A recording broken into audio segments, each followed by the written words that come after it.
YouTube. And just to get a couple of things out in regards to Gaye, if you want to follow her, you can follow her on both Facebook and TikTok. On Facebook, she is simply Gaye Arbuckle. So, and on TikTok, you can follow her at Gaye Arbuckle 275. So again, Facebook is Gaye Arbuckle.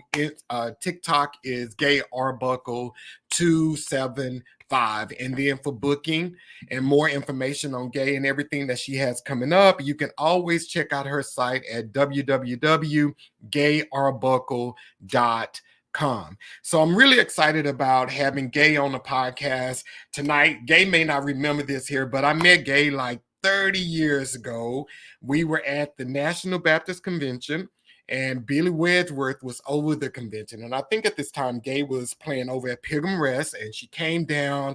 And when she came down, I was like a little bit starstruck because I had already heard her music and everything on the radio. And she came down, and Billy Wedgeworth, he was over the National Convention that year. And I never forget, Gaye came in, and her and Billy, they was chopping it up. And I'm just like sitting to the side and everything.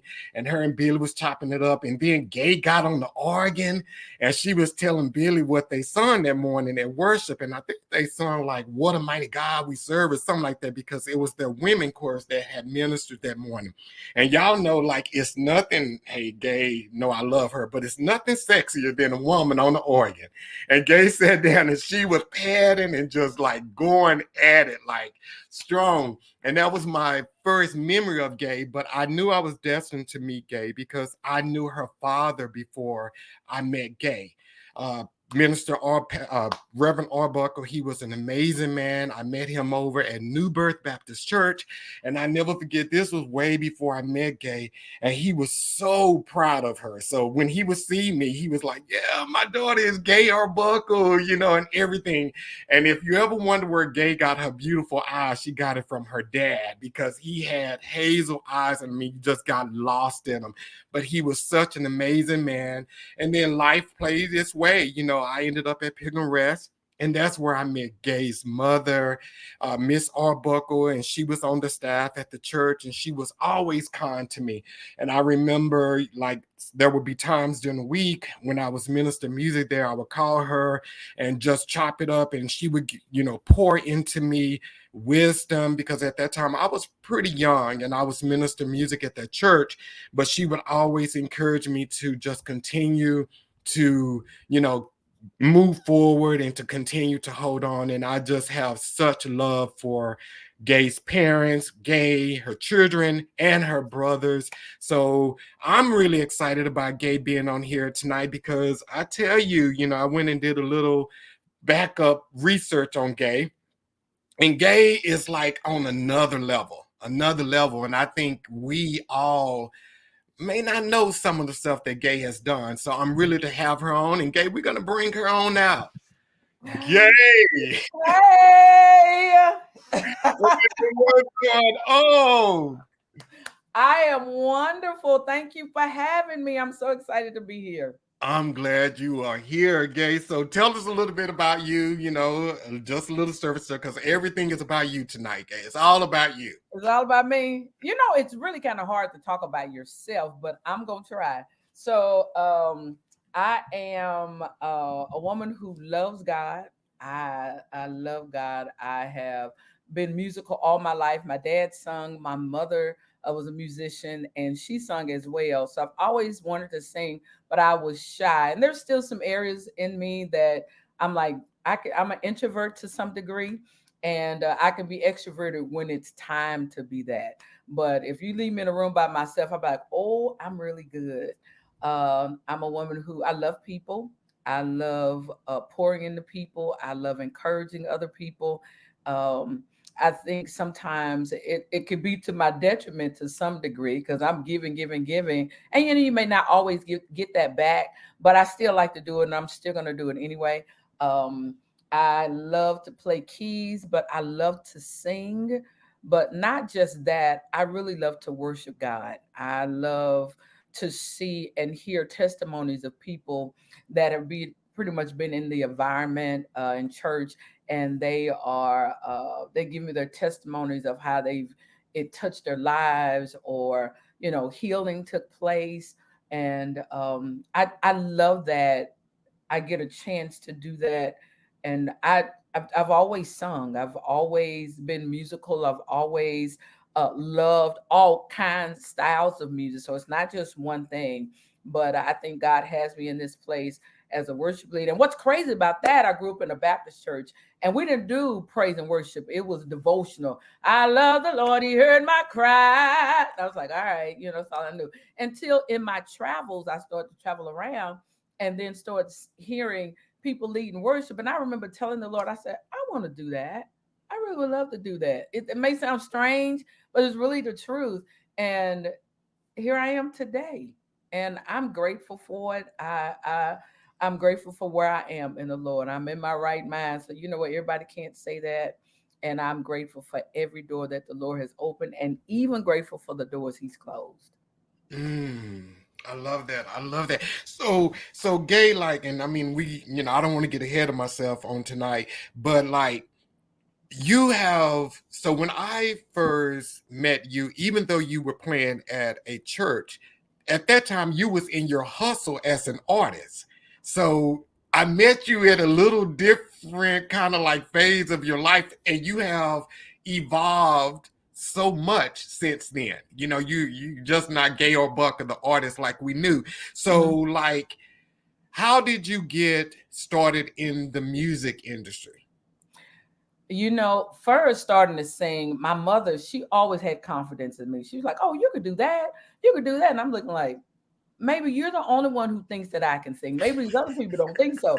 And she's like, "Oh yeah, yes you can, yes you can." So my mother would call me out. We'd be at programs, and they would call out. That's when people could do this.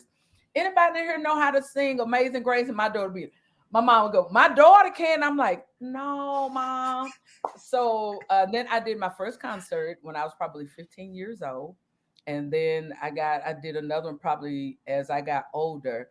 And I've always wanted to sing. I would listen to like Vanessa Bell Armstrong and the whining, somewhat James Cleveland. I'm kind of like dating myself, but I've always wanted to do this. And so my mother would take me in her car to different programs. She would just call them and tell them, "Hey, my daughter, y'all got a program going on. I heard about it. I want to put her on the program. Would y'all allow her to sing?" And my mother just started doing that. Then she started taking me to GMWA, and we started going to different conferences. And my mother is very bold. She's the one I have to go, "Mom, that's enough." I'm like, "No, I'm good. I'm good." She's like, "Yes, you can. Let's go." And she would just put me up there. And my mother was playing for me at one point until, I started getting older. Then I ended up getting my groove. Then I think I put out my first cassette in my 20s.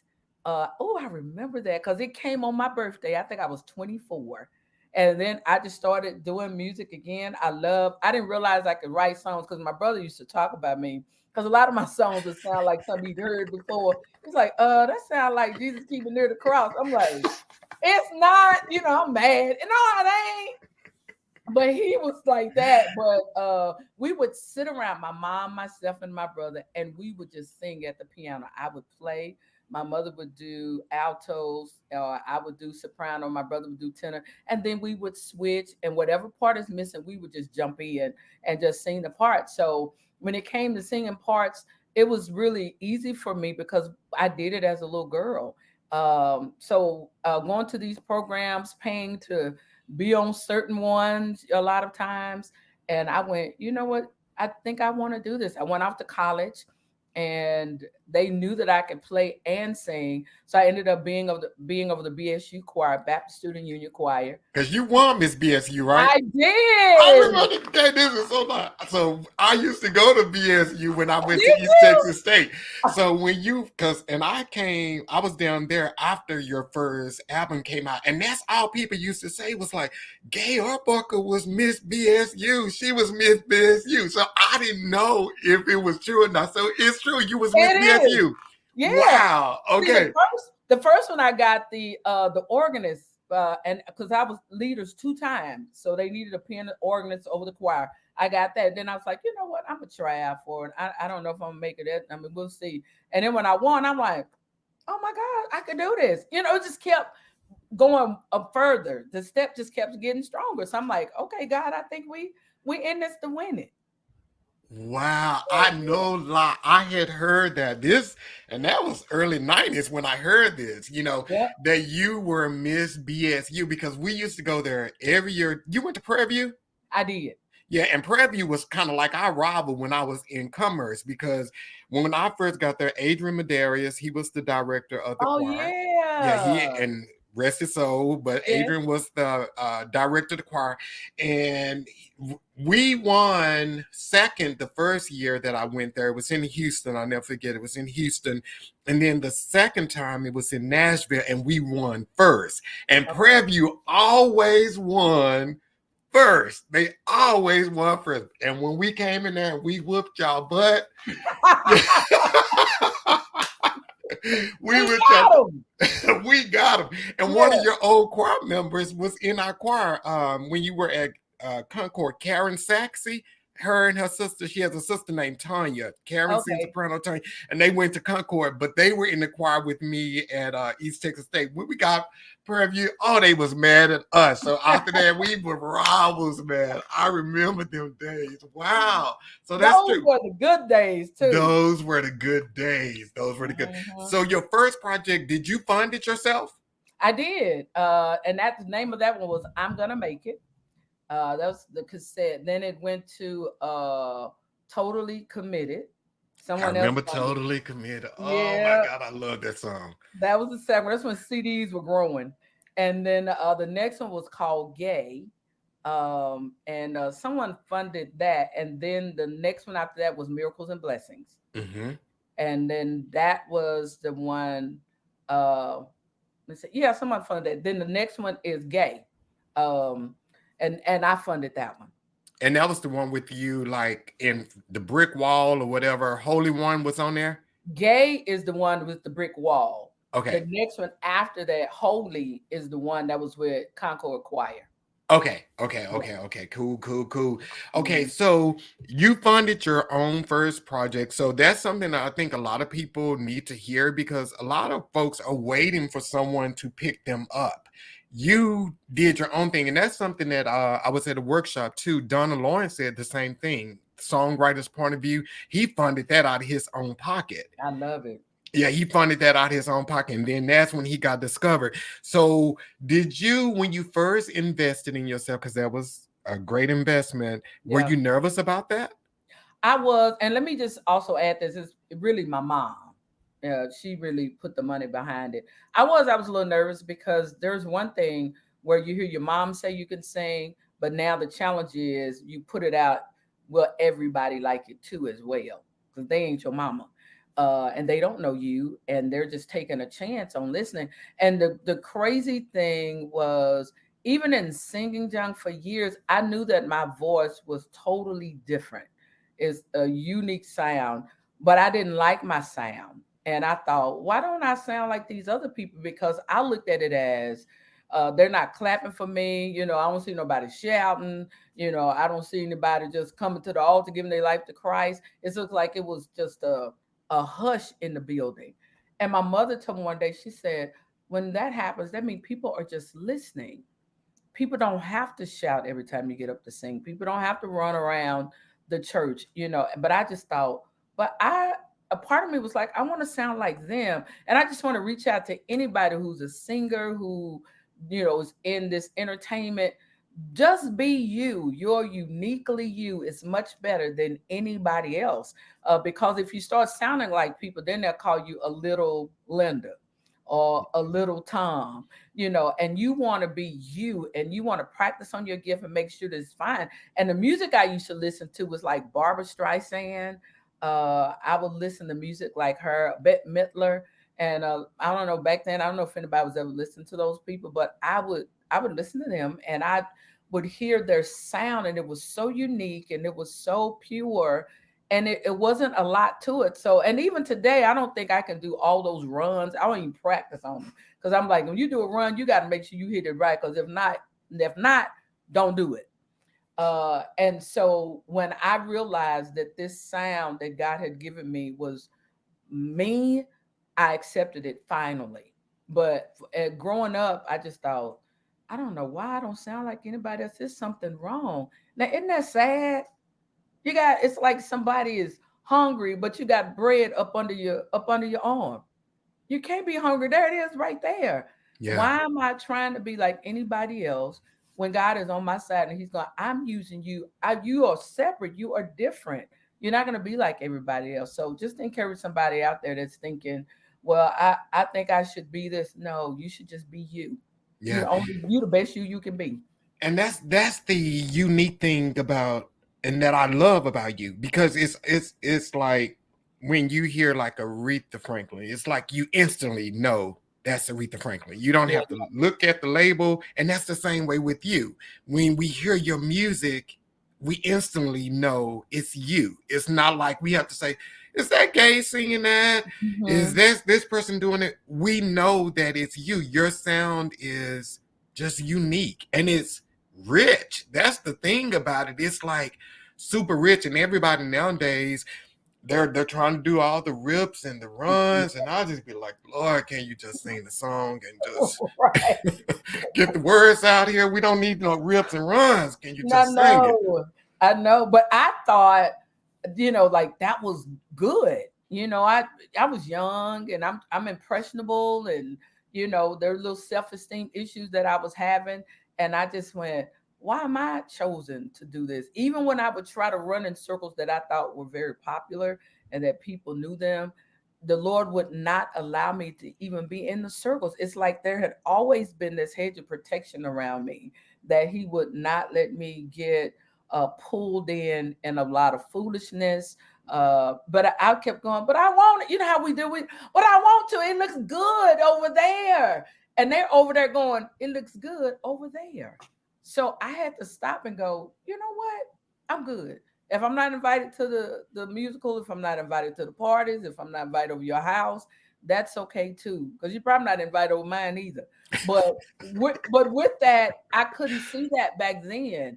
But now that I've gotten older and I've accepted how God has created me, how God has used me, the doors that He's opened for me, that's their door. That's not my door. That's who they are. That's not who I am. And no judgment against anybody. It's just everybody is different. And so my different doesn't look like yours, and yours don't look like mine. And I had to really take grips to, you're different, Gaye, and be okay. Friend of mine, she's gone on to be with the Lord. She's my assistant when I was at Concord.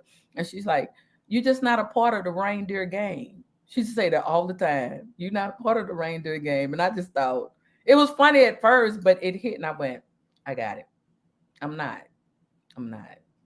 And that's okay. It's okay. It's okay. It's okay. And people have to understand that's okay not to be a part of the gang. That's It's it. okay. That's it. Wow. You don't want to, because then by the time there were times where the Lord allowed us, like, okay, I'm gonna let you go over there. And then when I got over there, I was uncomfortable. And I went, okay, yeah, this is probably not gonna be it. And then I was like, okay, I'm good. Wow. And it's so interesting to hear that you dealt with like esteem issues, because anybody who knows your mother, and when Gaye talks about her mom, she's perfectly describing her mom. Her mom is extremely confident and Mhm. cozy in her own skin, and she's just like, she encourages you. And I could just see like like I said, when I first met you and you were in your artist stage, your mom was there like pushing you. All So the it's time. like, how did, and I mean I get it. It just seemed impossible for you to deal with self-esteem issues because your mom was so affirming. She was Hmm. so affirming. Wow. Exactly. Yeah, um, and even with that, she wasn't around me all day though. So when you go to school, you have, that saying they used to say, sticks and stones may break my bones, but words would never hurt. We could use that all day long, but words do hurt. Words They hurt. linger and they could stay with you forever. And you're thinking, I'm over that, I'm over that. But something will trigger and you remember what somebody said about you. And you like, wait a minute. And I remember going to this elementary school, and there was a young lady who, she had a beautiful voice. And every time we would have like PTA in the choir, they'd always get her to sing. And so, and it wasn't her, it was me going, well, maybe I'm not good enough, or maybe I'm too shy. I'm not giving it to them like they want it. And so you got your mom go, yes, you can do it, you can do it. I'm good. And then you get out the car and you get over there and it's like, okay, we're gonna let so and so sing. You're like, am I really? You know? But my mother, she was always saying, you can do that. You whatever anybody else, you could do it better than them. Now I listened to her and I would do it and I would accomplish it because I had somebody behind me saying, go, go, go, go, go. Not everybody has that. Now, there are times when there were times when I was thinking, I can do this. And she would put me in different opportunities. There would be different doors that would open up for me. And I would go into them. But I think like today, when we're doing something, we expect everybody to always and come back and say, that was great and applaud us. They're not going to always do that. You got to encourage your own self in the Lord.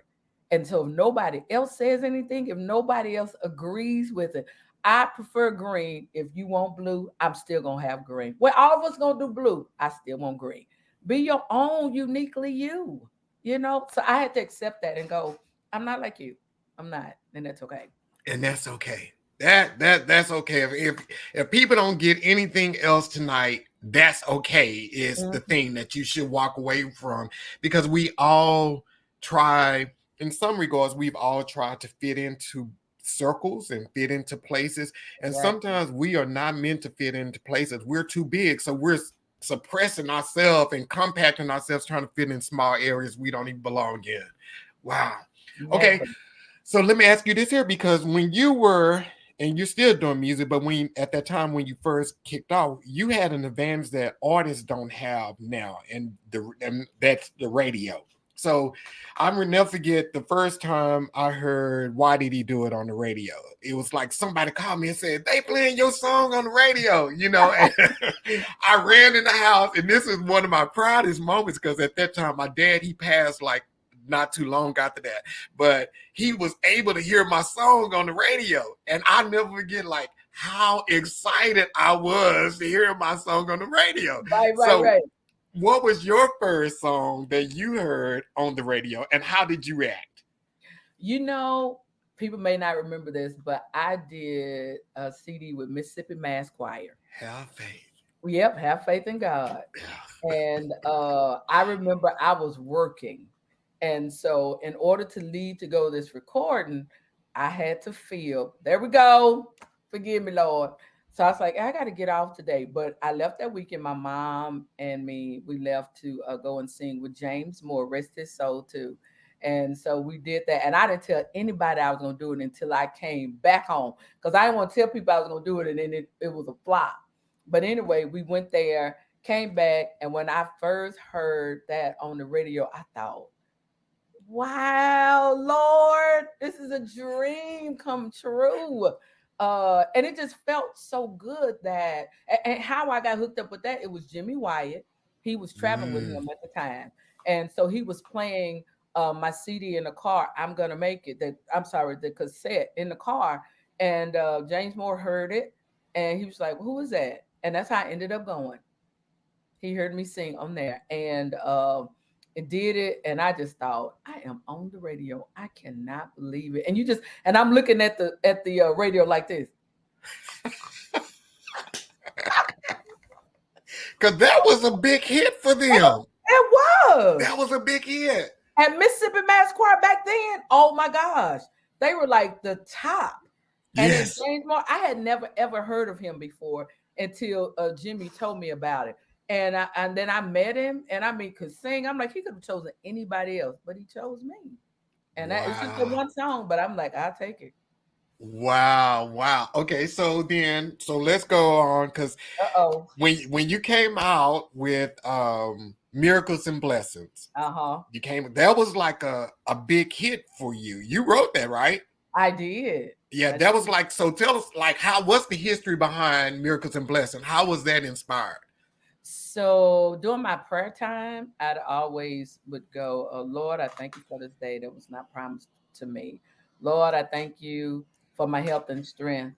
And then the word started to come. I was sitting at the table one day, and started that those words just started to flow. There's sometimes, I'm sure you know, as a writer, is that sometimes the songs can come like this, and sometimes you're like, I can't think of a vamp, I can't think of the solo, what connects with this.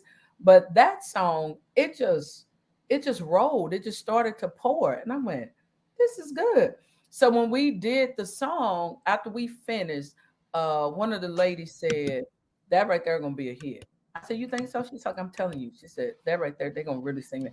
And I mean, I didn't even know that it was hitting the airwaves that strong until I ran into this guy named Sneed. I can't think of Troy Sneed. I think he's gone on to be with the Lord too. I was at a convention and he was like, hey, you don't want to sing Miracles and Blessings? I said, yeah. He said, man, you need to make sure you get your royalties and all that stuff on this because they playing that song heavily.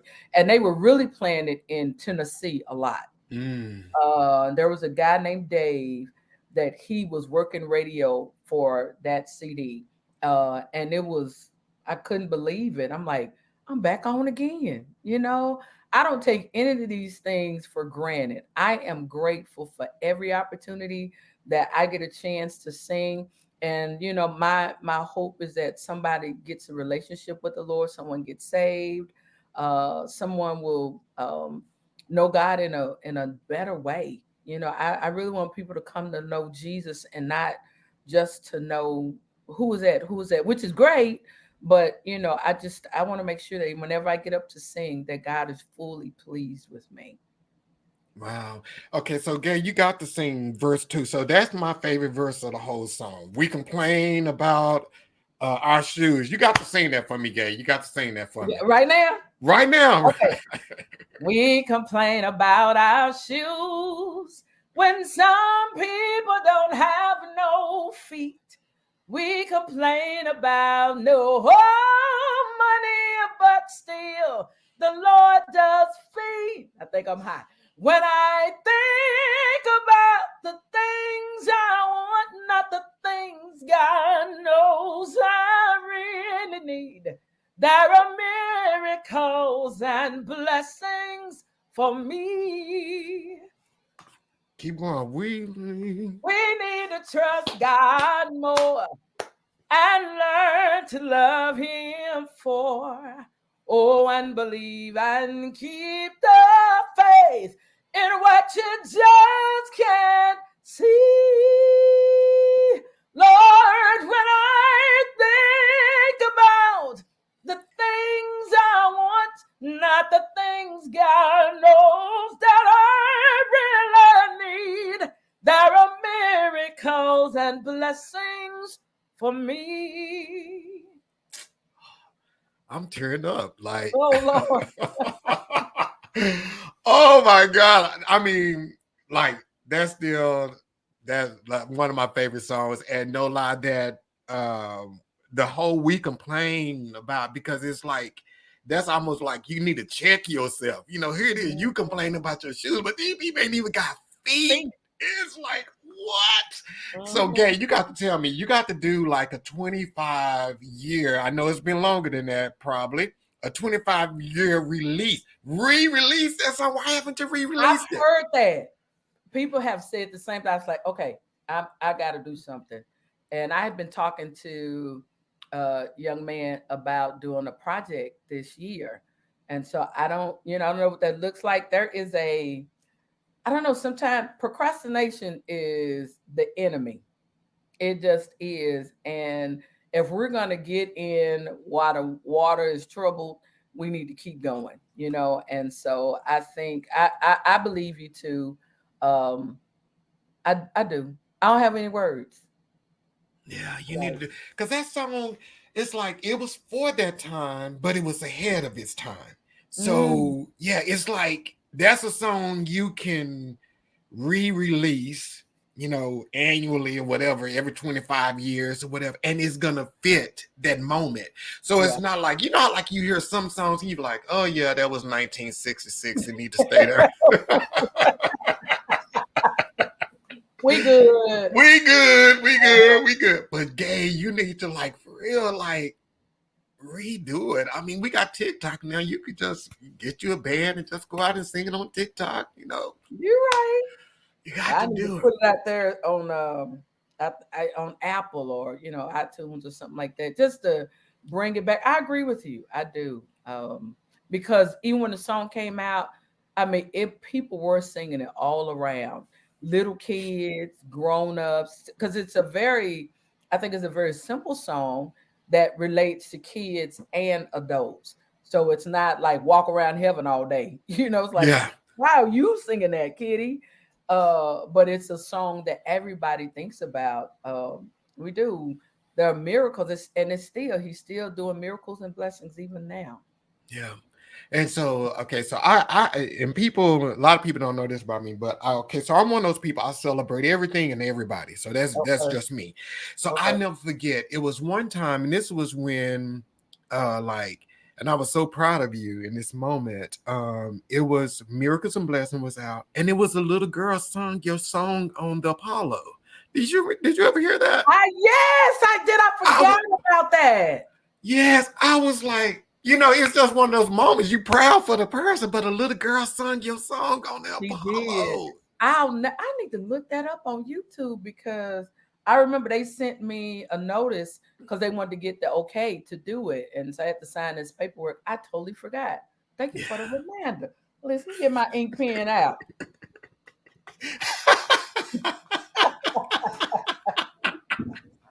Yes, yes, yes, Yeah. I yes. was so like happy and proud of you in that moment because that's just like your song being sung by a little kid Yeah, on the Apollo. on It's the like, Apollo. I'm like, really, what? y'all?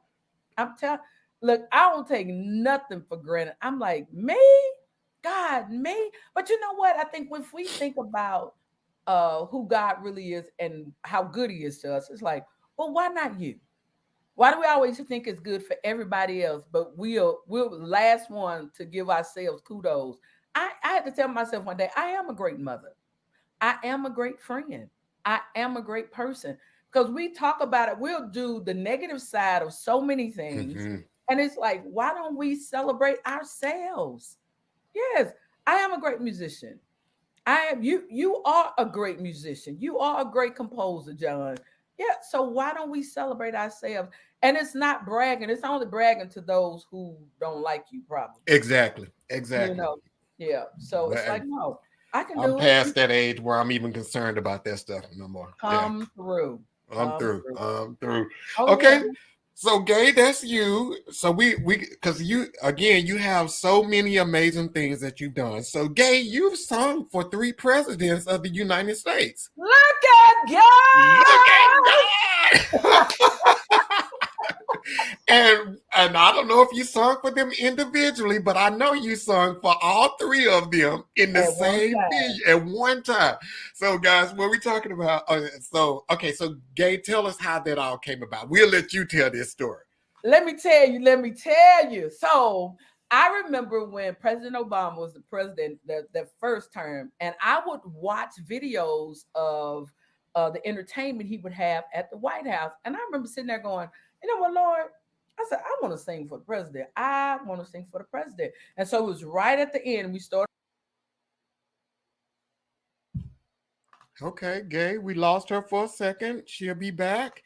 While we doing that, you guys have any questions or anything, y'all? Are you enjoying the show so far? Put it in the chat. Let me text Gay.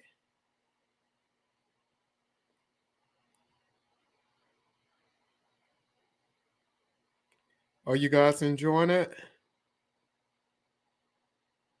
Okay, and while we doing that, I did see that Kirby Harden was in the chat tonight. Kirby, thank you, my brother, for being out here. And for you guys don't know, Kirby actually composed the opening music for the podcast. That's Kirby's track. I appreciate that, brother. I also saw that we have Jeffrey LaValle in, and Gay is back. What's up, Gay? Welcome I back. made it. So I was just talking about telling we got Kirby's out here. I saw him out here. Jeffrey LaValle is out here. So yeah, we got some people. You brought them out tonight, Gay. Gay, can you hear me? I can't. It's something's going on in here. Okay, here we go. Is this one on? I Yeah, you can't. good. I can hear you and everything. Uh-oh. What just happened? Okay. Is this good? Yep, you good. Okay. All right. I think I had you on three windows. I need to shut all this stuff down. Okay, so this is what happened. So I remember praying and saying, Lord, I'm gonna sing for the president. So he got the next term, and I went, you know what? This may work. I don't know how I'm gonna get it done, Lord. What's gonna happen? So unfortunately, they had those five. I think it was five officers that were killed. And I Hmm. remember that night, and I was telling my kids, I said, "Hey, y'all be careful out there because it was pandemonium out there." And so that was the same week of the EK Bailey conference. So Pastor called me. He said, "Hey, Gaye," he said, "we're all going to sing for the president." I don't know what I was thinking about. I was like, okay, he said, we're going to get ready for the president. I wasn't thinking president of the United States.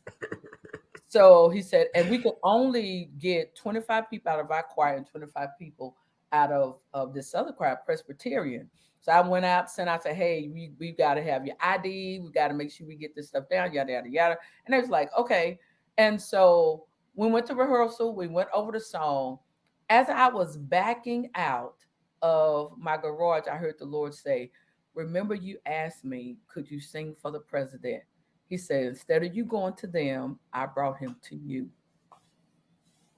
And I said, that's it. Because I wasn't even going to lead. I was just going to direct the song. And I called the guy and said, hey, I'm going to lead the song. He's like, okay, all right, no problem.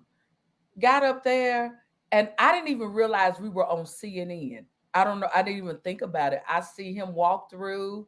We had to wait for a minute because they had to do all the checking and all that. And then I see her walk through. And of course, I see the other president sitting there, but I wasn't, honestly, I wasn't worried about them.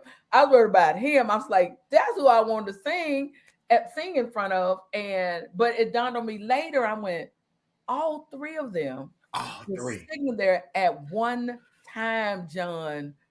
And I sat down and I had my purse by my foot and I kept hearing this buzz because you had to cut your phones off.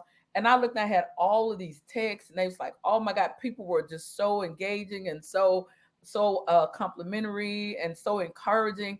And I went, God, you did it.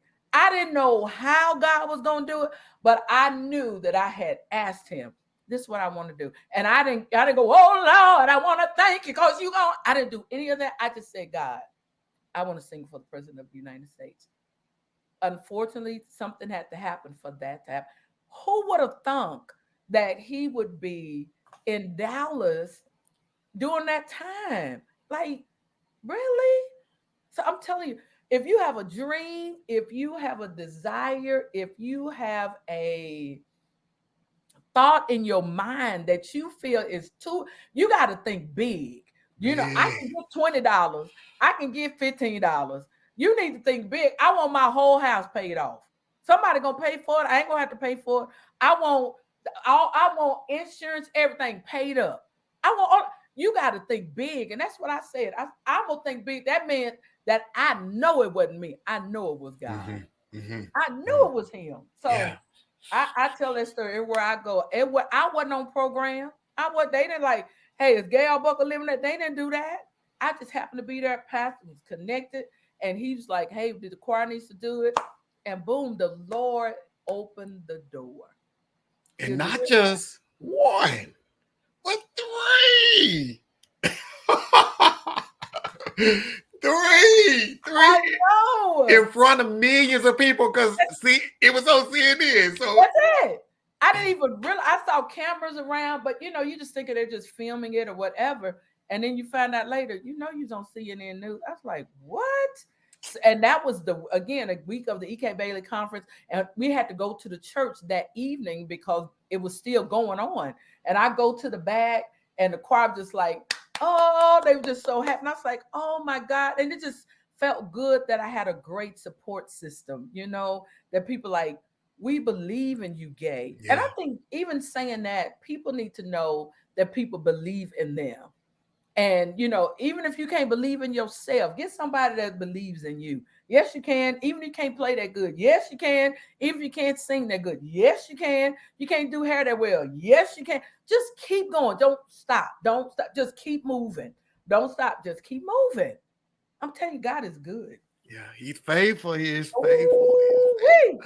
And our dreams are just a fragment of what he has for us. So, like you said, Hallelujah. always think big, big, big, big, big. Because when I saw that, that was another one of those proud moments. I'm telling you, I saw it, and I was sitting there at home, and I was looking at the TV, and I can't even remember how I even got on that channel to watch it, but I started watching it, and then they started doing Total Praise, and that was one of those moments. Like I said, I heard the voice, and I was like, that's Gaye, that's Gaye singing. And then so you contained yourself at the end, but when they got to them amens, you said, oh no, I'm about to give it to y'all fools. I'm about to give it. By the time they got to that last amen, Michelle Obama standing on her feet, everybody up. I was like, oh my God. So Isn't that amazing? it's amazing. It is amazing. Ooh-wee. I'm telling you, Wow. I trust God to the utmost. And he said if you have faith just the size of a mustard seed, you can move mountains.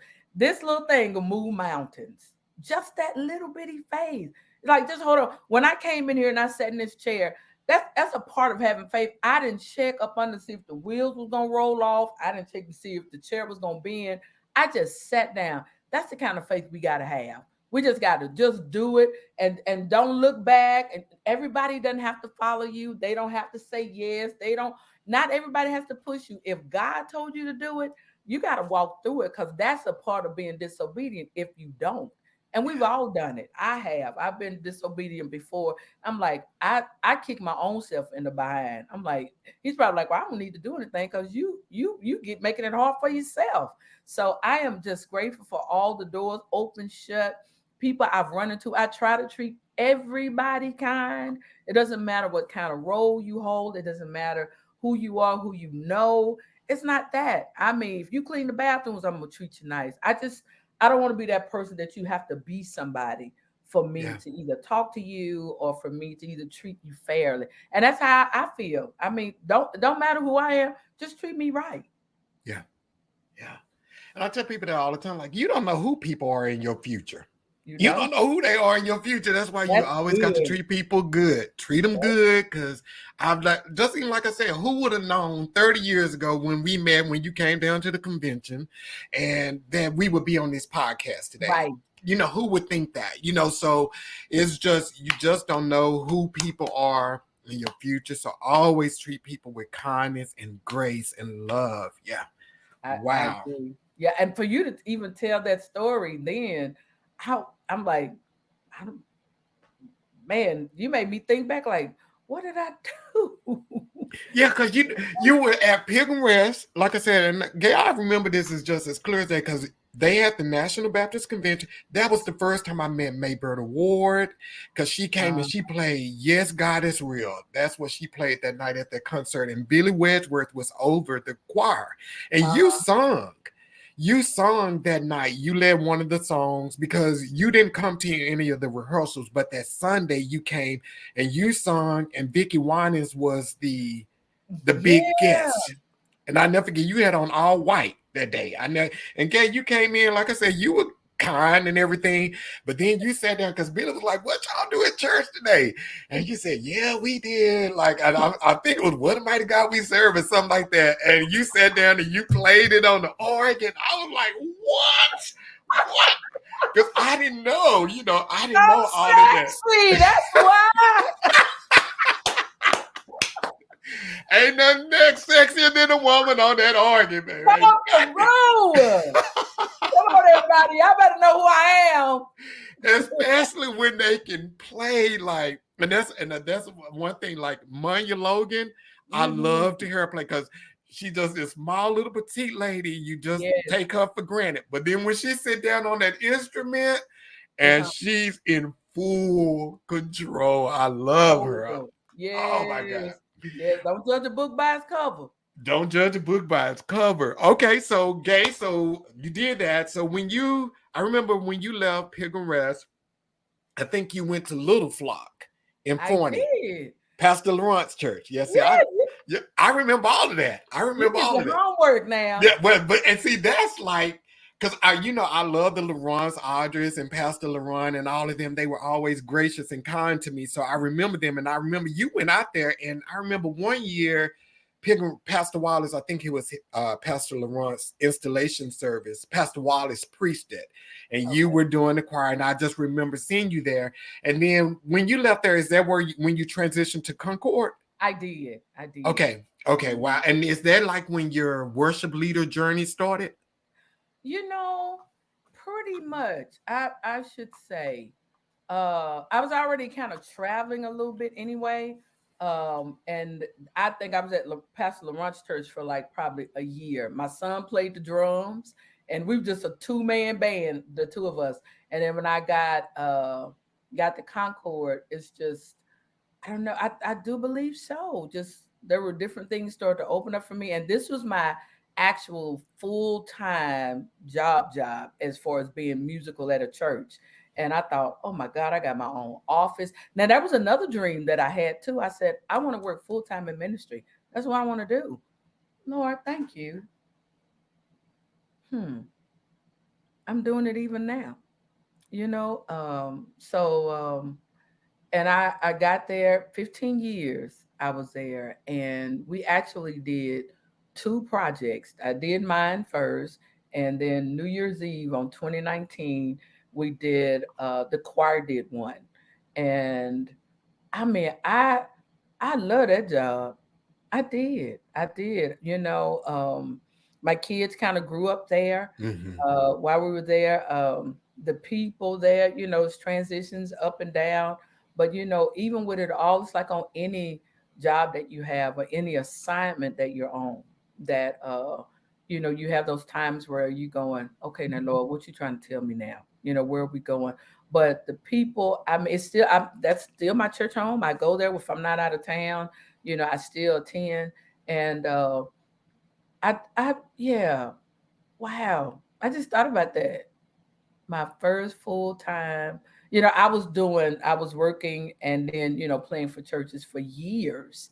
But the Lord allowed me to work there. Uh, Man, I'm thinking. Go ahead, you got some more questions. No, that's the thing that I love about you, Gay. Like I said, because and I think when we're looking at people from the outside and we're looking at their journey, we see the evolution of them. And like I Mhm. said, I when I first met you, you were on your artist grind. You Yeah, were That's what you was doing. You was putting out CDs and everything. But yeah. then I watched you, and then you evolved into a worship leader, like at Concord, and Concord has always been known for an awesome worship experience. They've always been ahead of time. They've always been Mhm. one of those churches that was ahead of time. And when I saw you and you went there and you you bloomed, you grew. Just I don't know, it's kind of hard to describe how it did, Yeah, but you didn't allow anyone to place you in a box of yeah. artists. And then you went to worship leader, and now you're a conference leader, but we ain't got there yet. So we still got the worship leader part, because you still have some more evolution there. Still some Yeah. more evolution there. And what's so great about that is you don't really know. Like in my head, I just went, I'm gonna go here. I'm gonna teach music, teach the choir because I love teaching music. And I remember when I interviewed, and Pastor said, "I think you're gonna be a great asset to the church." He said, "But I think the church is gonna be a great asset to you." I'll never forget that. And so you realize you learn how to deal with people.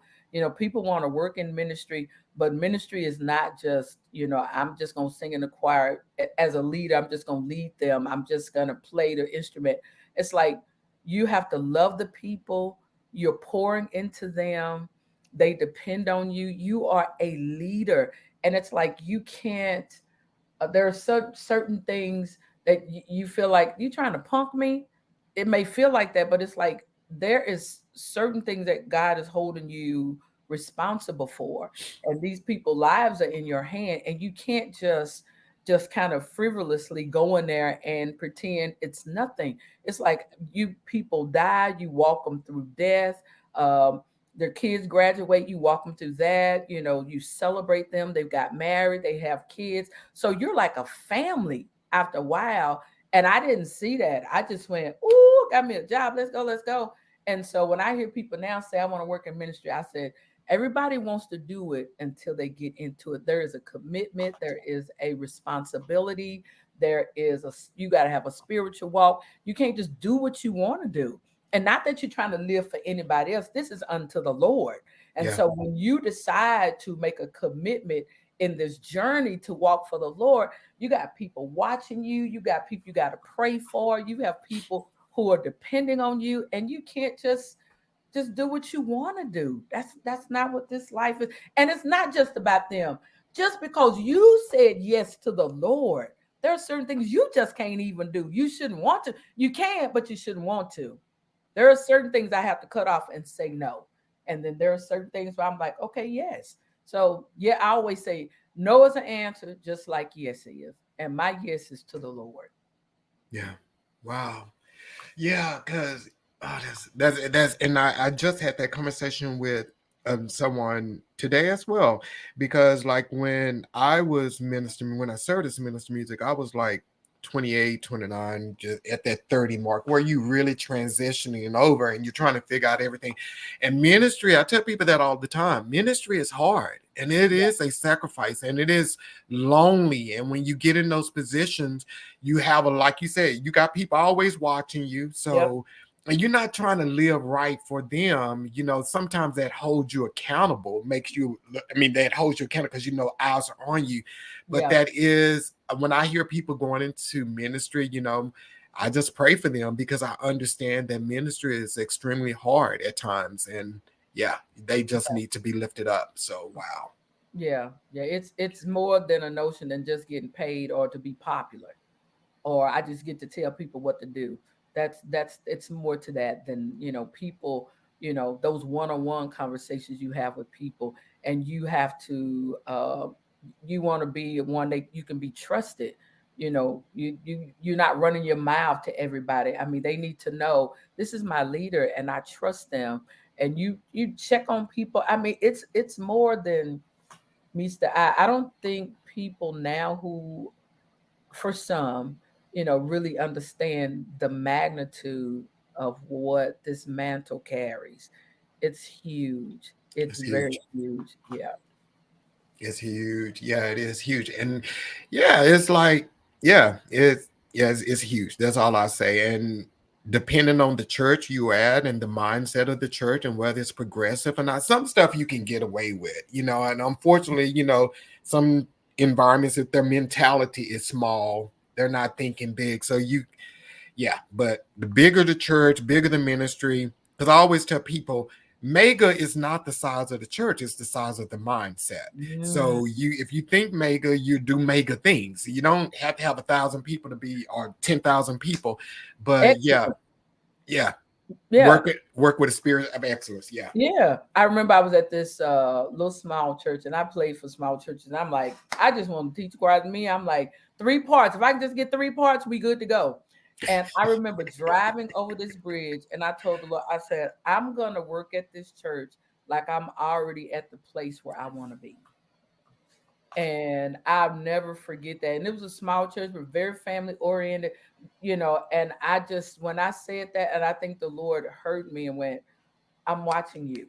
I'm watching how you treat these people, even if it's five. And that's even now if I get up to sing. If it's five people in the audience, it doesn't matter to me. I'm gonna sing just like it was 1,000.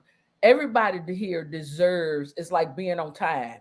It's like everybody deserves, you're here, sing it, God is here. And that's what matters. So whether you got 2,000, and I've sung to over that amount of people, but I also, you don't know, I sing every Wednesday. I've been singing at this.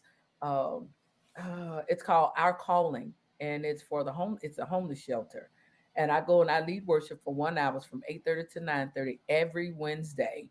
And I remember when they called and asked me to do it, I went, I'd love to. I prepare my music for them just like I would pray if I would go into a church. Those people will probably never go inside the church, for their reasons, maybe where they are. And then if they were to go, they probably feel like an outcast because of what they feel and how they look and smell and all that. But when I go in there, I sing just like it's mega fest.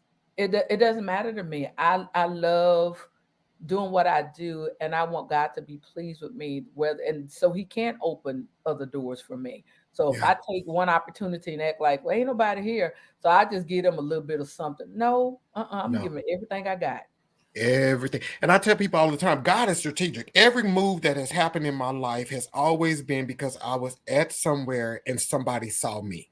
And Mm, it could be a year, 2 years, 3 years down the line that I reconnect with that person, that it reveals itself why I was in that place, why I met them, and yeah, everything. So you always have to do your best wherever you go because you're doing it for him and you just don't know what he's doing in that moment. So, exactly, yeah. exactly. I can trust you here. We got to be able to be trusted. You know, even when I started doing, I did a woman that I lose for like 7 years, and I had invited the guy who was the minister of music at the church to our conference. He heard me sing. I didn't even know him. That was my first time ever just meeting him. I said, "Hey, why don't you come over?" He was new in the city, and we connected. And he said, "Hey, you do Woman That I Lose." Let me tell you about that story. I'm walking in New Orleans years before that, and I told my friend we were walking. I was like, "I ain't gonna never have to walk to Woman That I Lose ever again." I said, "I'm gonna be on that stage." Thank you for the reminder, Lord. I'm telling you, you just gotta say it. Just say it, even if you don't believe it right away. And I was tired because I can't remember how many blocks we had walked in New Orleans. I was like, I ain't gonna be walking here no more. I'm be on that stage. I'm be on that stage. I'm telling y'all. And boom, for 7 years, I did it, and I enjoyed it. So I'm grateful.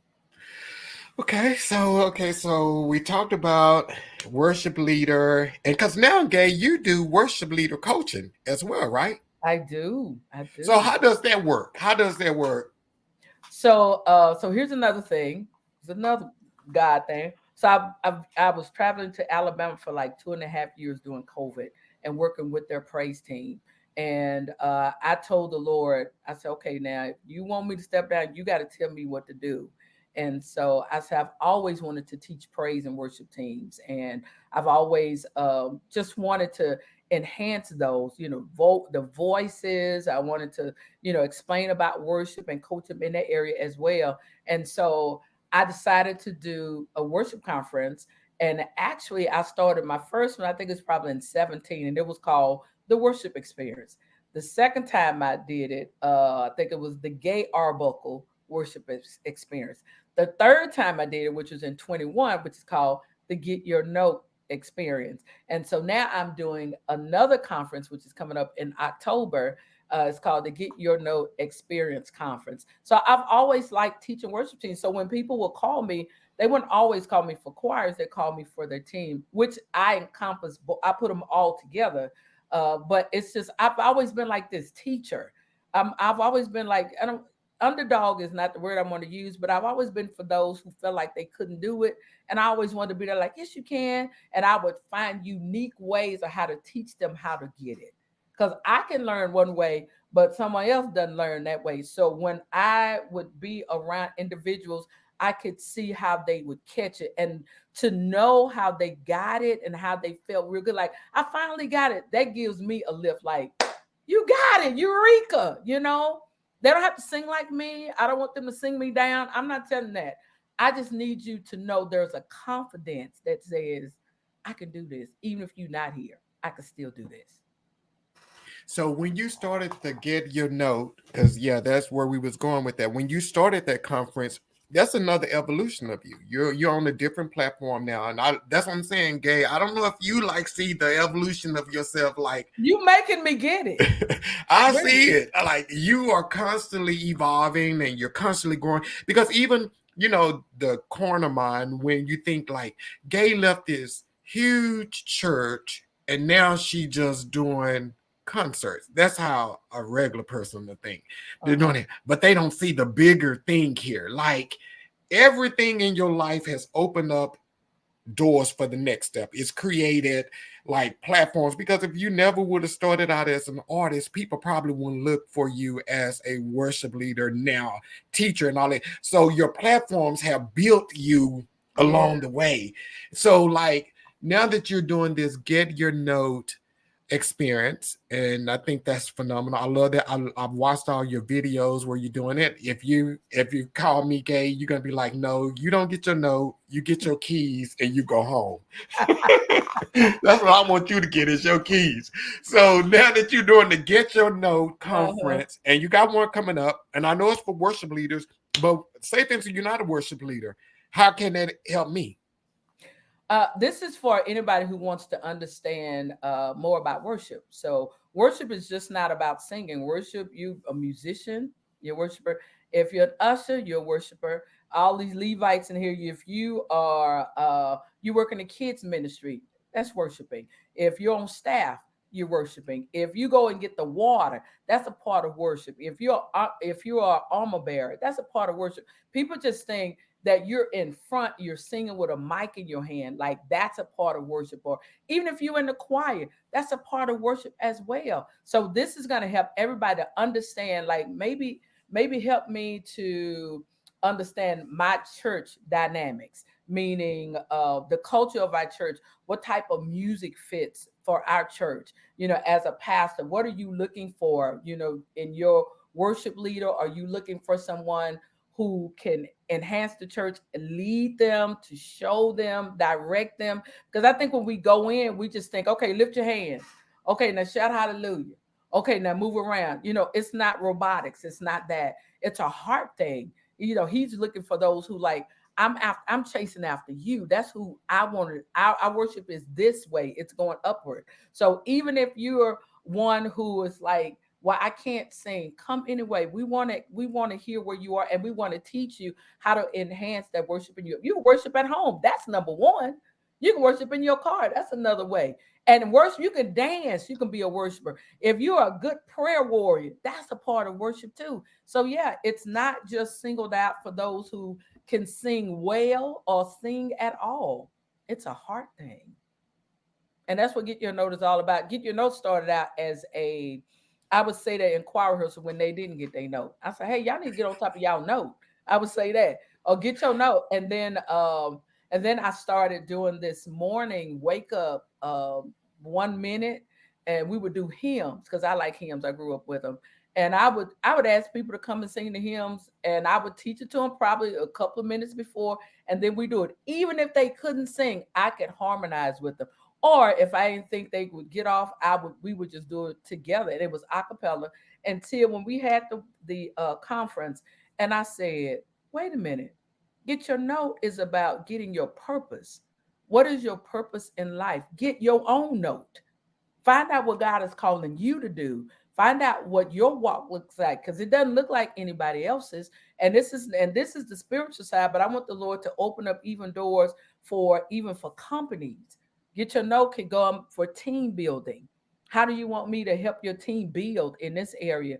So, and even while I'm talking, and the Lord was starting to show me all those different areas, I'm like, that's a lot. I know it ain't me talking, John. I know it ain't. I know it's only but the Lord that's doing it. So I want people to come out and be a part of it. And little church, small church, whatever that looks like. If you're trying to start a team, you have a team and it's not working. So we want to, develop you. We want to develop your team. We want to, and your mind, the thinking of it. We was talking earlier tonight about excellence. Excellence is not with always 5,000 people. Excellence could be 20 people. I've been to ministries before, and sometimes the ministries are great. They ain't always walking in excellence. And then I've gone to smaller ministries, and I'm like, these people on point, they on time, you know. So it's not the vast, it's a heart thing. I I love hope that. that helps. Yes, yes, yes, yes. So if someone wanted you to come, like, because I'm quite sure you'll go to their church, if they want you to come and do like a conference at their church, is that possible? That is so possible. I really want to take Get Your Note on the road. I want it to be a moving conference, evangelistic kind of thing.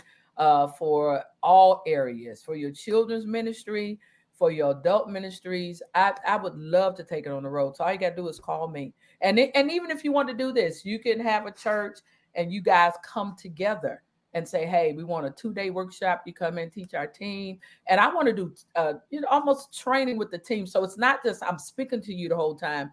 I'm showing you. So we got examples. So it's not you're just sitting and listen to me talk the whole time. No, I need you to stand up. Here's what we're going to do. I want to teach you how to flow. I want to, show you. Maybe you don't understand how to do that. And maybe nobody's ever, you don't know what you don't know. So I'm there to either, get your mind to think about, have you ever thought about this? I want to kind of, move you in that area of newness. You never know. Yeah, because no, so is that something that is extremely challenging? Because in the African American church, we've always been praisers. We've always been praisers, and Caucasian, they were worshipers. They were worshipers, and I love CCM music. I really, really love it. I think they describe God in such a beautiful way. Not that gospel doesn't, but I Yeah. love that music. So is it a hard transition getting churches from that praise mentality to a worship mentality, like I pure think, worship? we can praise and worship all at the same time. I believe it's about also to where your pastor is taking the church as well.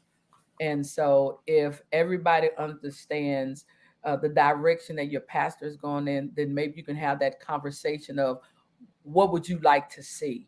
And I think for some churches, they probably don't know what they want until somebody asks them, well, just give me an example. Shoot me a video. Let me see what you're talking about. And so I think for mixing both the CCM with gospel, with hymns, there should be a little diversity. There should be diversity in all the churches. Yeah, because it's not just one side. When we get to heaven, it ain't just all black people, it ain't just all white people. It's everybody. Is everybody. And that's Mhm. something that Pastor Chip over at North Dallas Community Bible Fellowship, he used to always say, everybody needs to leave church equally dissatisfied, meaning that everybody gets something that they love and maybe they don't like as much. But it goes across the board. So everybody's leaving equally dissatisfied. That's good. Yeah, he told us that all the time. Everybody need to be equally dissatisfied. So, Gaye, what is next for you? Oh, so I'm gonna put this out there. I would love to write, compose music for a movie. I really would, and I'd also like to sing opera. Totally different, but I would that would be my next. But whatever the Lord shows me, wherever He wants me, there are times and I pray and ask God. I was like, okay, God, what we doing now? What we doing at this point in time? My faith has truly, it's a different faith walk for me now because I don't know what God's gonna do. When you're working on a job, you kind of know every 2 weeks this paycheck is coming in. This is a true faith walk, but I trust God all the way through. So Mhm. wherever He wants to direct me, I want to be obedient and do it. Well, I'll tell you this here, Gaye. I pray to God that you do continue to do that because you just constantly evolving. It inspires me because you're never allowing people to place you in the box. And Yeah, I think that's something that a lot of people need to hear and need to watch is that, like I said, and that's why I wanted to make sure we pointed that out is that I've seen you in so many phases of your life, and a lot of times people place us in boxes yeah. and we get stuck in those boxes because we just believe this is what I'm supposed to do. Or No. we place ourselves in the box too. Yeah. Yeah. Yeah. And you just got to keep going. God, like I said, he may use this to open up a door to do something completely different. So I pray that you continue to evolve and continue to just live free because it's inspiring. It really is. So Thank you, John. yeah. Thank you so much. It's sometimes it could make you feel like, am I on the right path? Because it doesn't look like it used to look. But I can't look back because, like, that was then. This is now. I'm pressing toward the mark of the higher calling, and it does feel like I'm just doing like this, trying my best to, maneuver. But I know if I depend on God and I keep Him first, then all these other things will be added. Yeah. So, Gaye, tell us. So, your conference is coming up October the 10th and 11th, and it's at Mesquite Friendship Baptist Church. Yes, it is. It's going to be on a Thursday and a Friday, and we're going to have classes. We're going to have fun, and it's definitely going to be a night of worship. I want to do a choir thing on Thursday, and then do a worship night on Friday. So I'm excited about it. So y'all go to my website, gayearbuckle.com, and you can register there. And you have um, you bring your teams, and this is also for pastors and leaders, wherever that you serve in your church. We're going to talk about worship in all aspect in every area where you serve, so you don't feel like, well, I'm not on stage, so I'm listening. No, no, God is using all of us, so you could be the tool to take it back. I love that. So, and it's open to the public. Is there like a registration cutoff? We have you can register all the way up. Now the registration is I think on September. I can't think of the date when it does go up. You have until September, I think 26th or something. Don't quote me. You'd have to go out on my website and look at that. But yeah, you can register even at the door. Okay, nice, nice, nice. So everybody, make sure you go out and support that. Gaye, thank you so much for coming on here tonight. Thank You you for have having me. This has been amazing. It's just been amazing. So everybody, thank you for tuning in.